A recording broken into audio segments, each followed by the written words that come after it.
ओम नमः शिवाय, जय महाकाल। आप सबको पता है कल है गुरुवार का दिन और गुरुवार के दिन को खास बना रहा है क्योंकि इस बार पड़ रहा है पुष्य नक्षत्र, जो कि बहुत ही खास समय है। ध्यान देना, पूज्य गुरुजी की कथा से सुनकर के आपको 4 ऐसे महा उपाय के बारे में आज की इस वीडियो में बात करेंगे। पहला उपाय आपको हथेली से करना होगा, दूसरा उपाय आपको कमल गट्टे से करना होगा, तीसरा काले तिल से करना होगा, चौथा थोड़ा सा शहद से करना होगा।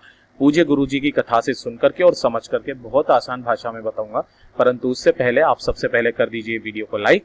चैनल पर जो भी लोग पहली बार आए हैं चैनल को सब्सक्राइब करके महादेव जी का कोई सा भी प्यारा नाम कमेंट बॉक्स में लिखना मत भूलिएगा, ठीक है। अब ध्यान से सुनना, समझने की कोशिश कीजिएगा। जो सबसे पहला उपाय मैं बताने वाला हूं वो है आपको हथेली से करना होगा। भैया हथेली से तो उपाय कर ले, लेकिन इसका खास बेनिफिट क्या है, क्यों हमें ये वाला उपाय करना है, तभी तो उपाय करने का मजा आएगा। तब ध्यान से सुनना। अगर आपकी कोई कार्य सिद्धि है या कोई मनोकामना पूरी काफी व्रत करने के बाद में भी पूरी नहीं हो रही है, अपना घर लेना चाहते हो, जमीन खरीदना चाहते हो, कोर्ट कचेरी का कोई काम है जो लंबे समय से चलता आ रहा है, आपकी परेशानी कभी खत्म नहीं हो रही है, ना ही आपकी कोई कार्य सिद्धि हो रही है, तब आपको ये वाला उपाय करना होगा। मात्र आपको इस तरीके से 1 लोटा जल ले लेना होगा, ठीक है, केवल। इसके अलावा और कुछ नहीं चाहिए। इससे सीधा और सिंपल उपाय हो ही नहीं सकता है। और इस लोटे जल को लेकर के पहुंच जाओगे प्रदोष काल में महादेव जी के मंदिर शिवलिंग के पास में।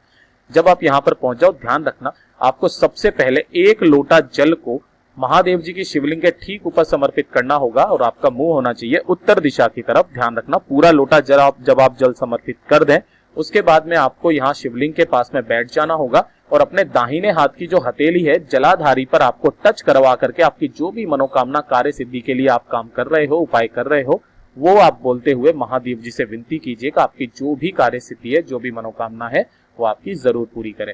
जो व्यक्ति 2 से 3 गुरुवार या 2 से 3 प्रदोष इस वाले उपाय को कर लेता है, उसकी सारी मनोकामनाएं पूरी जरूर हो जाती है। मेरे देव आदिदेव महादेव उसकी हर एक मनोकामना को पूरा जरूर करते हैं। अब ध्यान दीजिएगा दूसरे वाले उपाय की, जो कि आपको 1 कमल गट्टे से करना होगा। भैया 1 कमल गट्टे का उपाय किस लिए करना है? अगर आपके जीवन में बहुत ज्यादा धन की कमी है, व्यापार अच्छे से नहीं चल रहा है, कर्जा बढ़ता चला जा रहा है, नौकरी में उन्नति नहीं हो रही है, तब आपको ये वाला उपाय करना होगा। कब करना होगा? वही या तो गुरुवार के दिन या किसी भी प्रदोष के दिन आप इस उपाय को कर सकते हो। ध्यान रखना, सबसे पहले तो आपको 1 कमल गट्टा चाहिए। अगर आपको 1 कमल गट्टा ना मिले तो आप कोई सा भी 1 कमल का फूल ले लीजिए। मैंने आपको दोनों चीजें बता दी। और साथ ही साथ ले लेना होगा थोड़ा सा आपको लाल चंदन।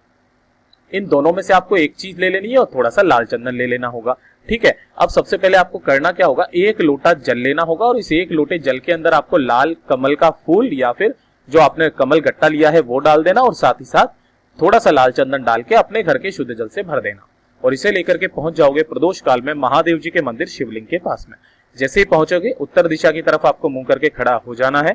सबसे पहले ध्यान दीजिएगा, आपको वो जो पूरा का पूरा 1 लोटा जल है वो मेरे देव आदिदेव महादेव जी के ऊपर कुबरेश्वर महादेव जी का स्मरण करते हुए या कुबरेश्वर महादेव जी के नाम से ओम नमः शिवाय, श्री शिवाय नमस्तुभ्यम पंचाक्षरी मंत्र या षडाक्षरी मंत्र का आपको स्मरण करते हुए उस पूरे लोटे जल को समर्पित कर देना होगा। ध्यान रखना, उसके अंदर जो कमल गट्टा लास्ट में बचेगा उस कमल गट्टे को निकाल करके महादेव जी की शिवलिंग के ठीक ऊपर आपको रख देना होगा। जब ये जल बहता बहता जलाधारी से नीचे की तरफ में आकर के गिरेगा, आपको अपने दाहिने हाथ में लेकर के धन लक्ष्मी की कामना करते हुए अपनी दोनों आंखों पर लगा करके उस जल को ग्रहण कर लेना होगा। ये वाला भी उपाय आपको 2 से 3 प्रदोष या 2 से 3 गुरुवार लगातार आपको करना होगा। आपकी धन की समस्याएं धीरे धीरे करके समाप्त होने लगेगी और हो सके तो आप हर गुरुवार के दिन और हर प्रदोष के दिन इस वाले उपाय को करना स्टार्ट कर दीजिए। जीवन में कभी भी आपके धन की कमी नहीं होगी, ठीक है। अब चलते हैं तीसरे उपाय की तरफ, जो कि आपको काले तिल से करना होगा। भैया काले तिल से उपाय कर तो ले, लेकिन इसका क्या बेनिफिट है, तो ध्यान से सुनिएगा।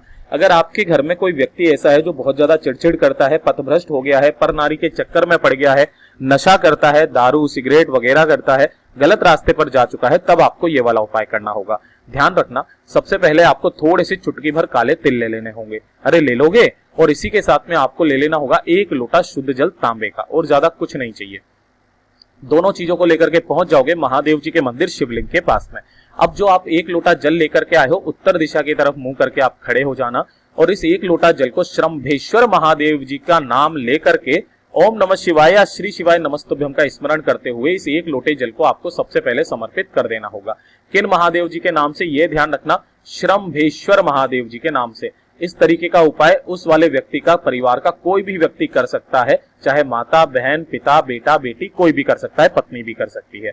लेकिन जब भी आप करें उस पथभ्रष्ट व्यक्ति का नाम और गोत्र बोल करके करें, ठीक है ना। तो ध्यान से सुनिएगा कैसे करना होगा उपाय। जब आपने 1 लोटा जल को समर्पित कर दिया, अब उसके बाद में जो आपके पास में थोड़े से काले तिल हैं, उन काले तिलों को आपको महादेव जी की शिवलिंग के ठीक ऊपर रखना है और उन पर आपको छूते हुए, स्पर्श करते हुए आपको उस व्यक्ति का नाम और गोत्र बोल करके महादेव जी से विनती करनी है कि वो व्यक्ति पथभ्रष्ट हो चुका है, गलत रास्ते पर है, हे मेरे महादेव उन्हें सही रास्ते पर ला दीजिए, जिससे हमारे घर की सुख समृद्धि वापस से लौट करके आ जाए। मात्र 3 दिन के अंदर अंदर वो व्यक्ति सही रास्ते पर आने लग जाएगा। देखिएगा इतना अचूक उपाय है ये। और इन काले तिलों को ले जाकर के उस पथभ्रष्ट व्यक्ति को आपको खिला देना होगा, कैसे भी करके। 2 से 3 प्रदोष या 2 से 3 गुरुवार इस उपाय को कर लीजिए, उस व्यक्ति में बुद्धि आ जाएगी, वो गलत रास्ते पर जाना बंद कर देगा। ठीक है। अब जो सबसे खास उपाय बताने वाला हूं वो है गुरुवार का उपाय, जो कि शहद से आपको करना होगा। अगर आपको लगता है आपका बच्चा बहुत ही ज्यादा कमजोर है, पढ़ाई लिखाई में उसका मन नहीं लगता है, खेलने कूदने में ज्यादा रहता है, और अगर पढ़ाई भी करता है तो उसके दिमाग में नहीं घुसता है, एग्जाम में नंबर बहुत कम आते हैं, तब आपको ये वाला उपाय करना होगा अपने बच्चों के लिए। जो भी माताएं बहनें सुन रही है ध्यान से सुनिएगा। आपको सबसे पहले क्या चाहिए, थोड़ा सा शहद चाहिए। कितना चाहिए, 1 चम्मच आपको शहद लेना होगा, ले लोगे। और 1 लोटा आपको लेना होगा शुद्ध जल, ले लोगे। अब ये शुद्ध जल भी ले लिया आपने। अब ध्यान से सुनिएगा, आपको इन दोनों चीजों को लेकर के पहुंच जाना होगा महादेव जी के मंदिर शिवलिंग के पास में। जैसे ही आप जाओगे, ध्यान रखना सबसे पहले आपको उस शहद से अपने बच्चे का नाम और गोत्र बोल करके महादेव जी की शिवलिंग का अच्छे से अभिषेक करना है चारों तरफ से। ठीक है, कर दिया। अब उसके बाद में 1 लोटा शुद्ध जल आपको तुमरुका महादेव जी के नाम से समर्पित कर देना होगा, मेरे देव आदिदेव महादेव जी के ऊपर। ओम नमः शिवाय, श्री शिवाय नमस्तुभ्यं का स्मरण करते हुए। ठीक। अब ये जो जल बहता बहता जलाधारी से नीचे की तरफ में आकर के गिरेगा, आपको थोड़ा सा जल लेना है और इकट्ठा कर लेना अपने उसी वाले लोटे को यहां पर लगा करके। ठीक है। और अपनी कामना बोल देना, अपने बेटे का नाम और गोत्र बोल करके। माता करे तो माता कर सकते हैं, पिता करे तो पिता कर सकते हैं। कब करना है, सुबह करना चाहो सुबह कर लो, प्रदोष काल में करना चाहो प्रदोष काल में कर लो। ठीक है। इसके लिए कोई समय गुरुदेव ने नहीं बताया था। ये वाला जो जल है आपको घर ले जा करके अपने बच्चे को थोड़ा थोड़ा करके 7 दिन तक लगातार पिलाते रहना है। यानी कि ये वाला उपाय आपको 7 दिन लगातार करना है और इस वाले जल को अपने बच्चे को आचमन कराते रहना है। देखिएगा आपका बच्चा खुद ब खुद पढ़ाई लिखाई करने लगेगा, साथ ही साथ वो बच्चा पढ़ाई में अव्वल होने लगेगा और खेलने कूदने से दिमाग हट करके वो पढ़ाई में घुसने लगेगा और जो भी पढ़ेगा वो उसको याद होने लगेगा। पूज्य गुरु जी के ये जो खास उपाय हैं बहुत ही ज्यादा अचूक है, जरूर कीजिएगा। वीडियो पसंद आए तो वीडियो को लाइक जरूर करना, चैनल को सब्सक्राइब जरूर कीजिएगा।